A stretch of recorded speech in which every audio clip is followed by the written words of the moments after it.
What's going on, everybody? It's Ben with Buy It, Break It, Fix It, and today we're going to upgrade to 1/16 slash. Stick around.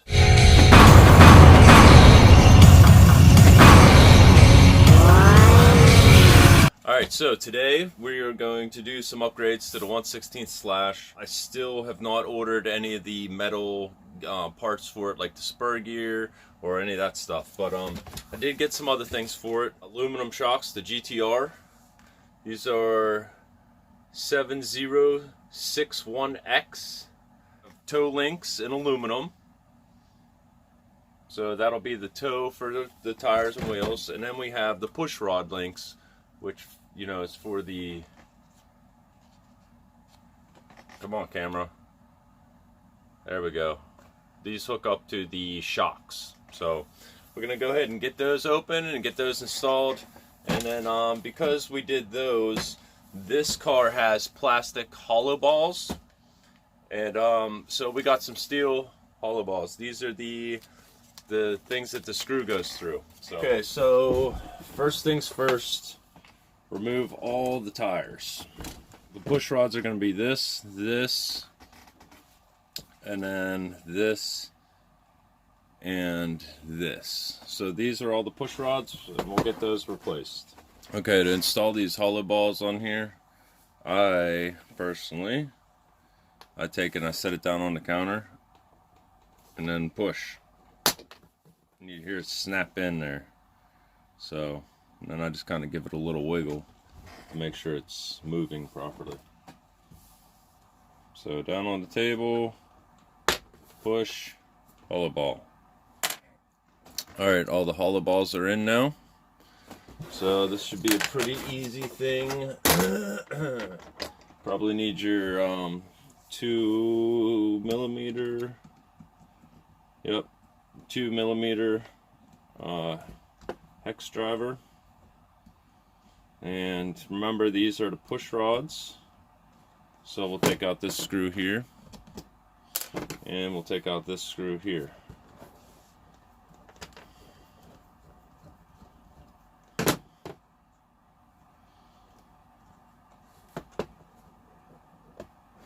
Alright, so the screw that is, let me see if I can get that in there. It's beveled, so that goes in the bottom. So there's one. Okay, so there's the first one. That's all in. Go ahead and get the other ones installed. We'll be right back. Alright, so don't forget to line up your TRX. I put mine so you can see it from the side, looking down in it. So, yeah, don't forget to line that up. Go ahead and get on the back. Alright, those are all installed.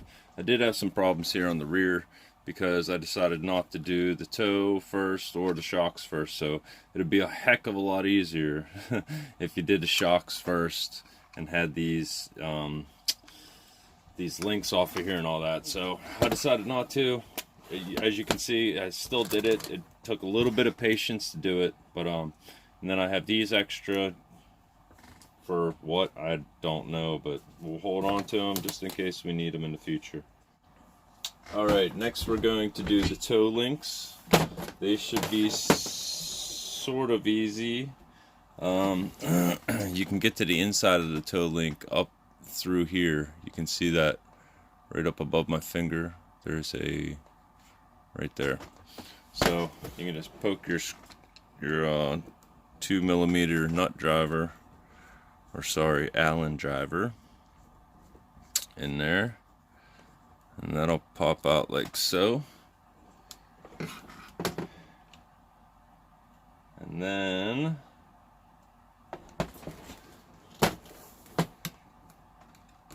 we can take this one off here. Now, I do see that there is a metal hollow ball on here already that is the screw. So that's going to have to come off and be put onto the new one. So you just push down, same just like you're putting the hollow balls on, just push down and it pops right off. And the toe links, sweet, come with a nice Traxxas wrench. I have a blue one, so now I have a blue and a red. That's pretty cool. Little groove on the side indicates left-hand threads. So I don't know if you can see it, but there's a tiny little groove on the side right there above my thumb. That indicates that that's where the left-hand threads are. So what they suggest is you put all the grooves one way or the other. So put them all on the inside or put them all on the outside, but they all should be going the same way. All right, so there you have it. There's the new steel hollow ball in there, and the hollow ball link, I guess. I don't know what they call it. All right, there you have it. I got one TRX4 facing that way and one facing this way. So, I mean, I'm pretty happy with that. I'm not really worried. I mean, it's a basher. I'm not really worried about if all the TRX4s imprinted on their hull go the exact same way, so it's no big deal. So let me go ahead and finish the front, and we'll get that done. Alright, the front's all installed. We got all those installed on there. Now we're gonna go ahead and work on the back. That back is pretty easy. You have two back here. Those just pop right out, and then one over here on the side. So let's go ahead and get going on those. Alright, so the back is different than the front. It has two hollow balls in it. It doesn't have the hollow ball with the stud on it. So, and all of my left-handed thread markers are on the outside. So we're going to put this on the outside. Alright, so there's the rear installed. So we have front and rear push rods and toe links. So there you go. Now we can move on to the shocks. Alright, so we're going to get the shocks prepped to get put on. I did take out only the front, just so I don't get all confused. I'm going to do the front separately from the rear, just so I don't get them confused. So these come with 40 weight. I don't know, Lance, what are you feeling? 40 weight? 30 weight?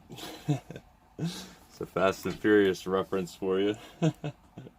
Alright, so I fill the shock up pretty much all the way, because then I'll, you know, if I need to, I'll wipe out any excess. So, as everybody knows, you just want to get the bubbles out of there. You pump it up and down a couple times. So while we wait, I came up with a cool little trick, and that is you can keep all your shocks organized with the stock packaging.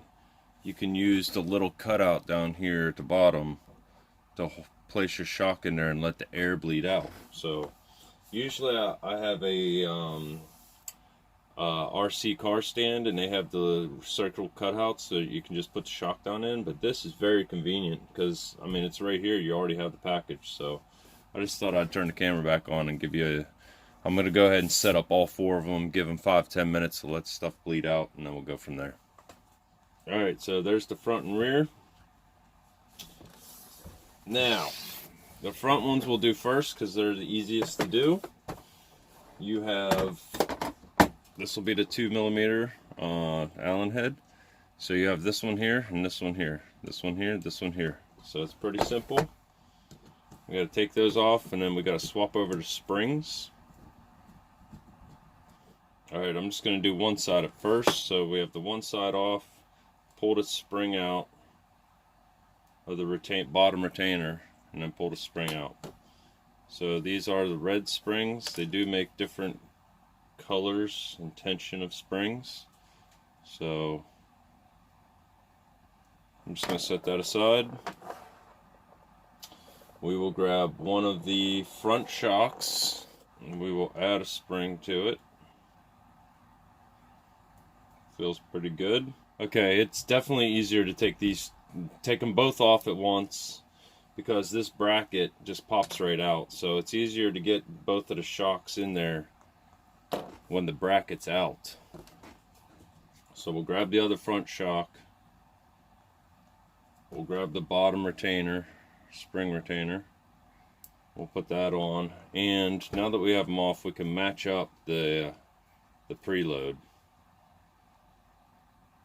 So that looks about good to me. So So now that they're like that, you could just simply put this down. And the same thing with this other side. And then you can plug your bottoms in here.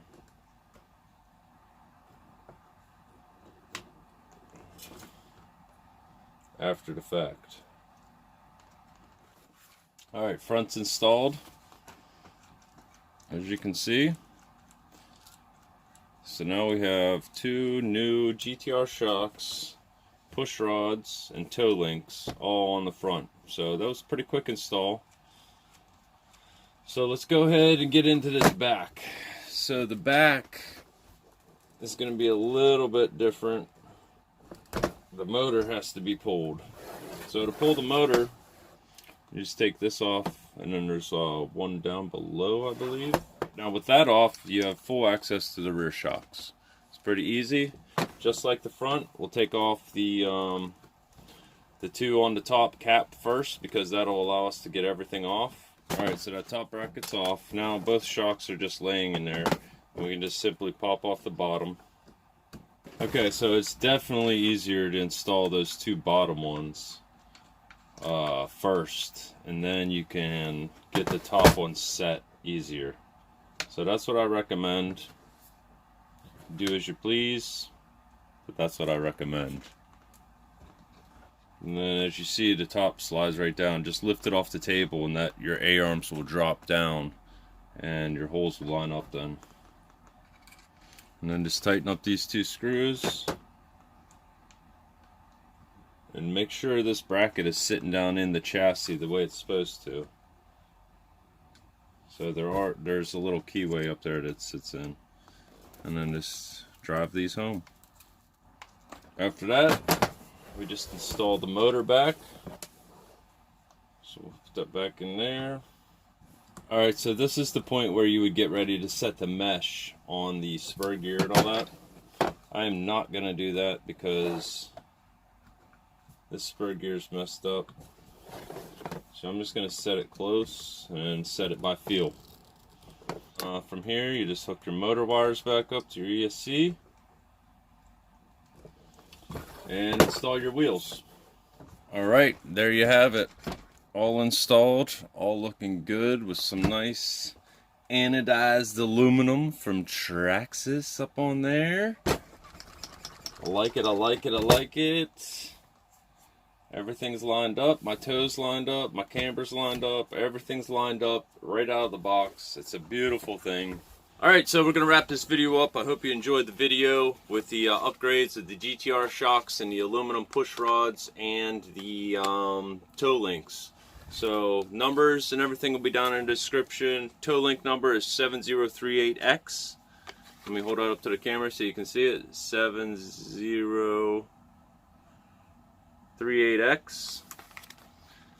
Push rods 7018X. And then the GTR shocks is 7061X. So if you're interested in those, great addition to the 1/16 slash. We'll get it out. I still need to get the spur gear and stuff for it. We're going to do another upgrade video on it, and it'll be the metal spur gear and maybe some other things. I don't know. We gotta have to look on the parts store and see what we can find for it. So thanks for watching. Hope everybody liked the video. If you did, go upgrade your slash. Ha ha ha, yeah, go get those parts. Alright, thanks everybody for watching. Be good to people, and people will be good to you. Ben, out.